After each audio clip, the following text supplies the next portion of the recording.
Good afternoon to all. This is our first webinar. So with Charles, we are rookies in the event. Today we're going to discuss in depth about the benefits of good corporate governance for corporates. And we will start firstly by introducing ourselves. So I will let maybe Charles introduce himself first.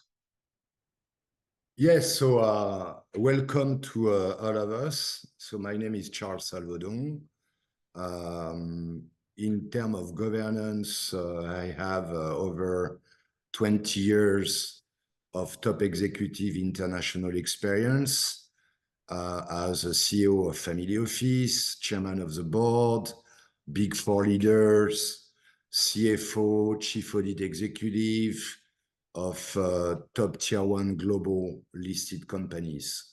And I started my career as an economic advisor at the French embassy in Washington, D.C. So I had a solid, I would say, track record in many industries, economic conglomerate, telecommunication, wealth management. So when we are talking about wealth management, I'm thinking about banking, family office, dealing with ultra high net worth clients. I work also in energy and trading, sector. And least but not last, I'm in governmental and non-governmental organizations. Close to that, I'm also a professor in many universities in different continents, teaching governance, geopolitics, and strategy. And very recently, I'm investing a lot of time, to promote and to push this new industry of fintech. New technologies as an ambassador of the Swiss FinTech Association. And for sure, I'm your servant for Norman Alex, working very closely with Jerome, Jouanneau-Courville. And we are very welcome, to have you on board today. Thank you, Charles. I'm representing the recruitment consultants. I've gained 30 years of experience in financial recruitment in Europe, mainly in France, Switzerland, and Luxembourg. I worked indeed with Robert Half in Paris, where I was mostly involved with corporate finance assignments for corporate clients, recruiting financial controllers, head of audit, head of accountants. And when I joined Norman Alex 23 years ago, I mostly dedicated my energy in the wealth, asset management, private equity, investment banking, and family office spaces. So on that side, we are very complementary, Charles and I. So maybe let's dive directly into the subject. So I'm going to ask a few questions to Charles along this webinar. Firstly, Charles, what are the challenges that we can see today when we discuss about governance with our clients, such as boards? I think we can notice, two main challenges. We have two main actors. You mentioned boards. We can also mention, executives. The first challenge, definitively, it's, we are faced on new disciplines, new expertise, such as, cybersecurity, crisis management, geopolitics, new ratings, ESG, compliance. Okay, the list is quite broad. The second challenge, it's definitively connected, to all this new expertise, which are board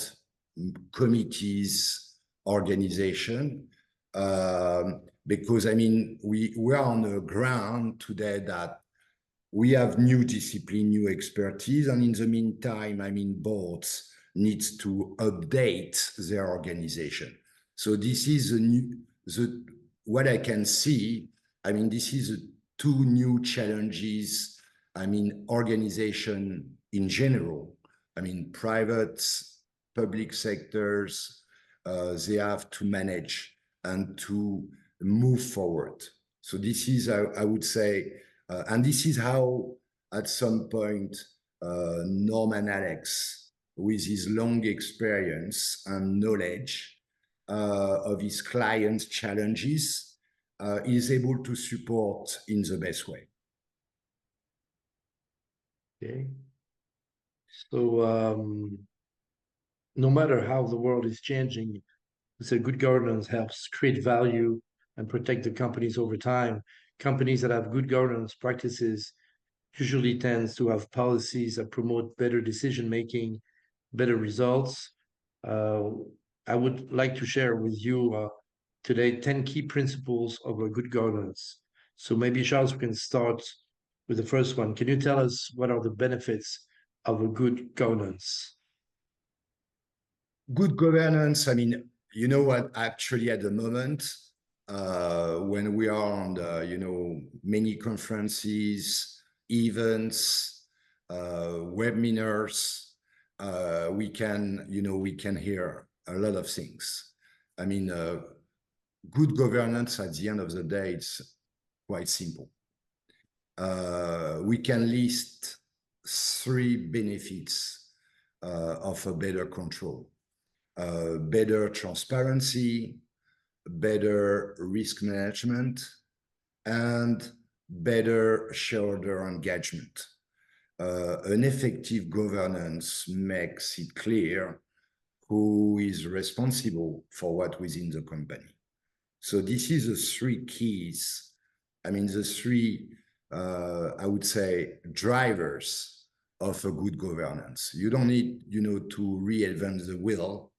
I mean, a good governance, as you said, a good governance, the finality of a good governance, it's to create value and to protect the company.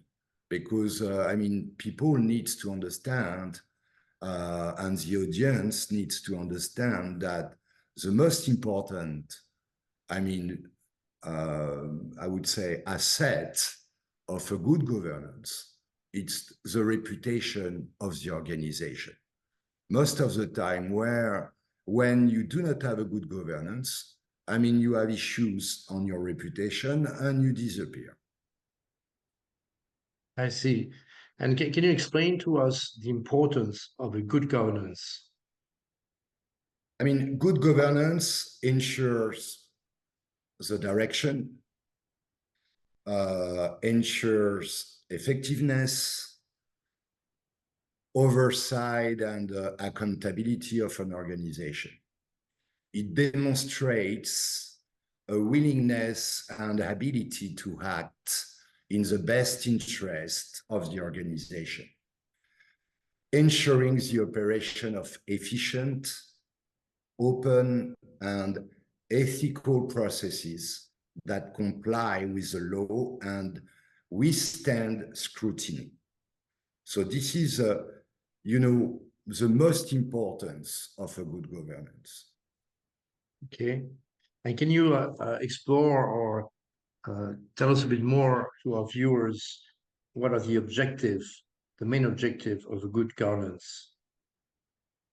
I would say the term of governance designates a set of decisions, rules, and practices aimed at ensuring the optimal functioning of an organization, as well as the structural bodies responsible for formulating these decisions, rules, and practices, implementing them, and ensuring their control.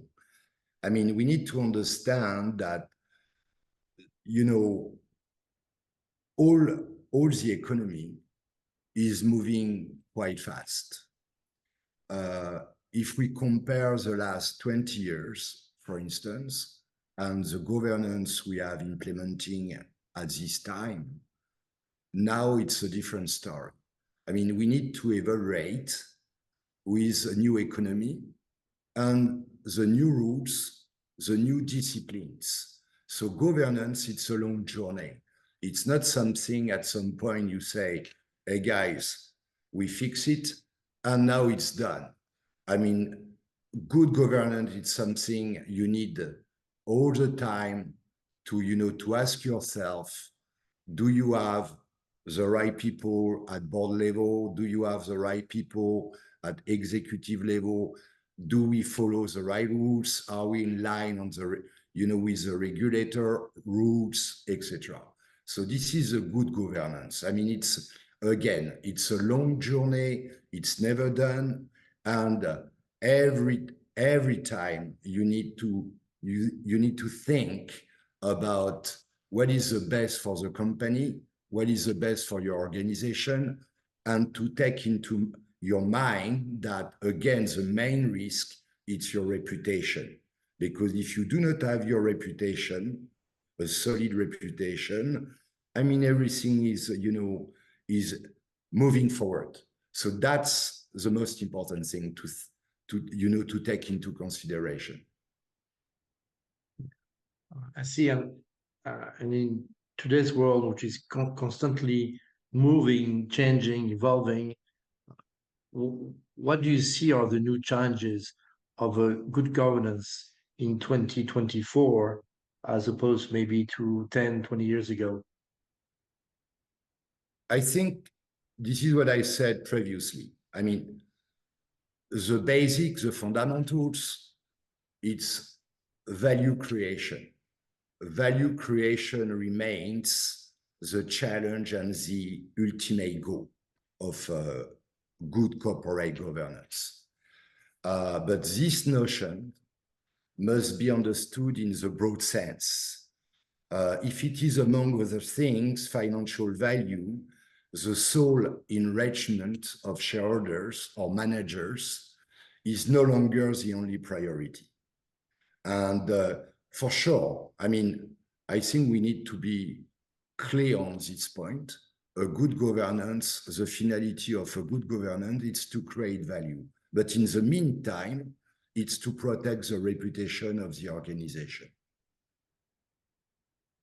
And what is the impact of governance? Indeed, a good governance would allow a more efficient division of labor, increased productivity of investments, and efficient implementation of social and economic policies, all factors favoring sustained economic growth. So this is the impact of the governance. And I'm not talking only about a specific, industry. I mean, this impact, it's in regards of all sectors. And how can governance contribute to increasing the company's performances?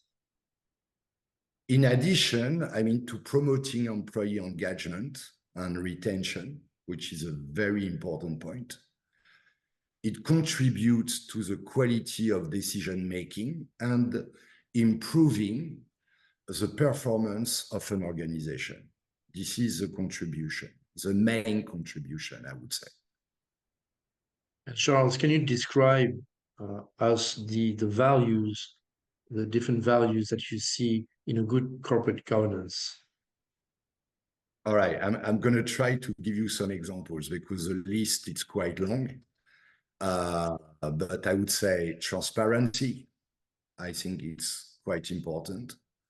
Responsibility, integrity, independence of directors, a balance. When we say a balance, I mean, we are thinking about equity. And today, I mean, this is a big topic, especially at board levels. I mean, in many countries, I mean, everybody is struggling with this.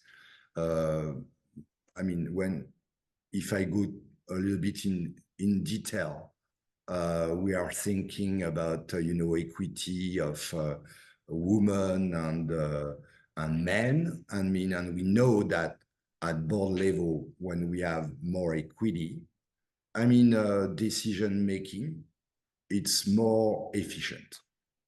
And maybe okay, we can say also flexibility.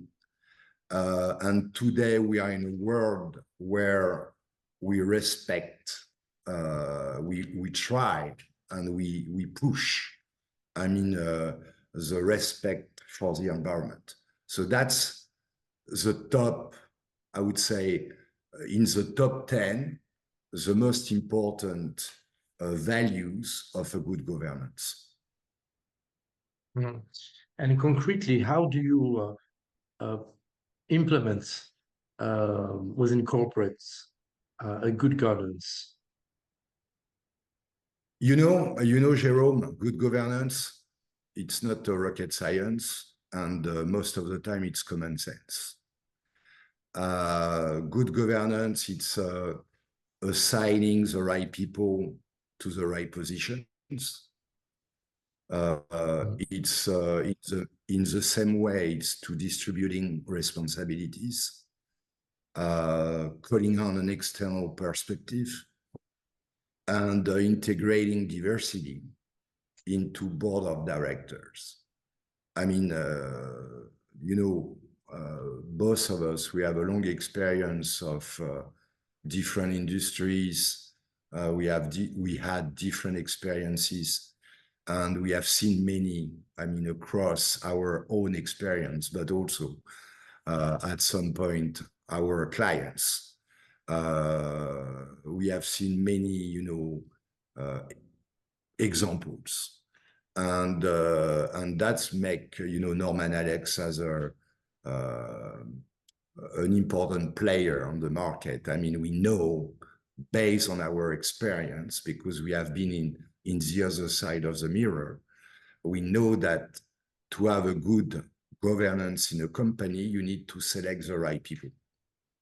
Right people at the different levels. Right people in terms of, culture, in terms of language, in terms of skills, in terms of responsibility.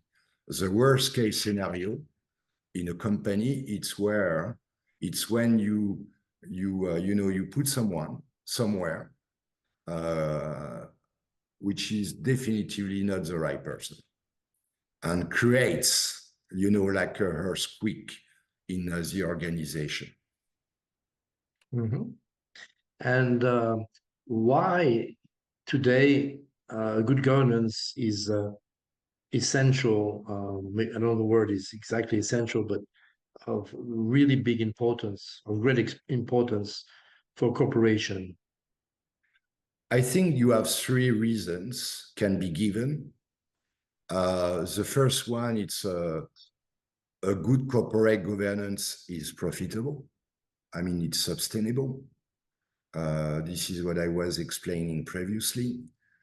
A strong governance practices support the main sustainability issues.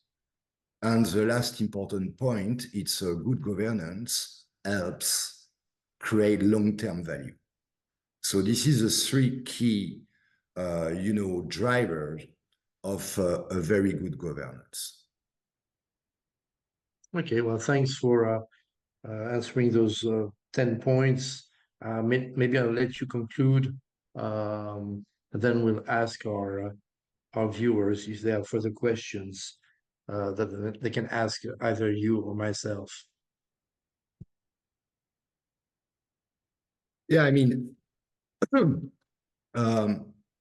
if we are talking about, I would like to add something very briefly. Now, if we, reverse what are the limits of a good governance, I mean, we need to also to have this 3 points in mind. In the articulation between project and profit, one of the terms is privilege to the detriment of the other. The second thing, it's the actors of governance lack long-term perspectives, and the succession of power holders is not regulated. So this is a limit of a good governance. Now, I mean, we need to be very realistic. Governance helps you always act in the best interest of the company. Specifically, it can improve your company's performance, help it become more stable and productive, and open up new opportunities.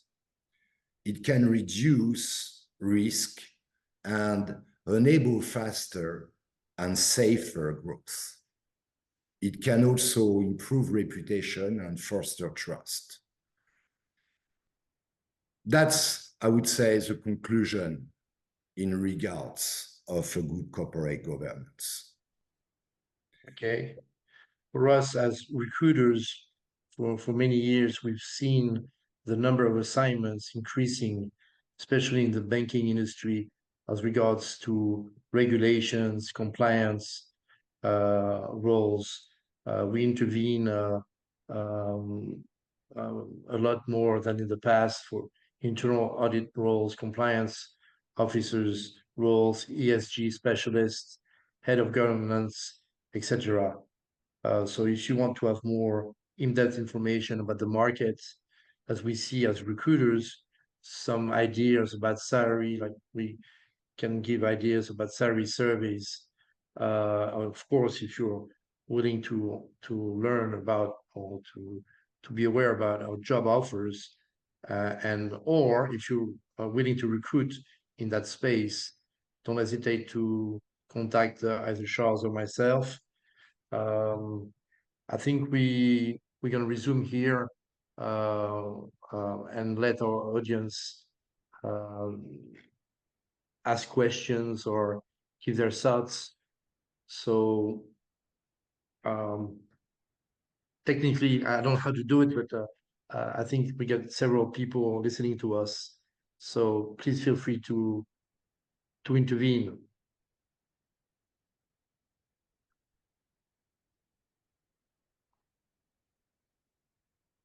Does anybody has questions?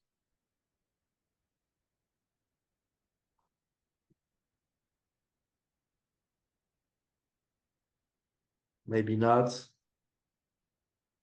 I don't know if you can send out some message through through the chat or ask verbally questions. Maybe Andreas.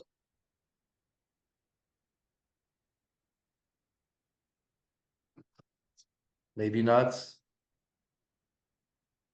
I guess I can see that some people here are on mute. So if you want to ask questions, please go on the left of your screen and unmute yourselves, if that's possible. And if not, please send us an email or call us directly in our offices.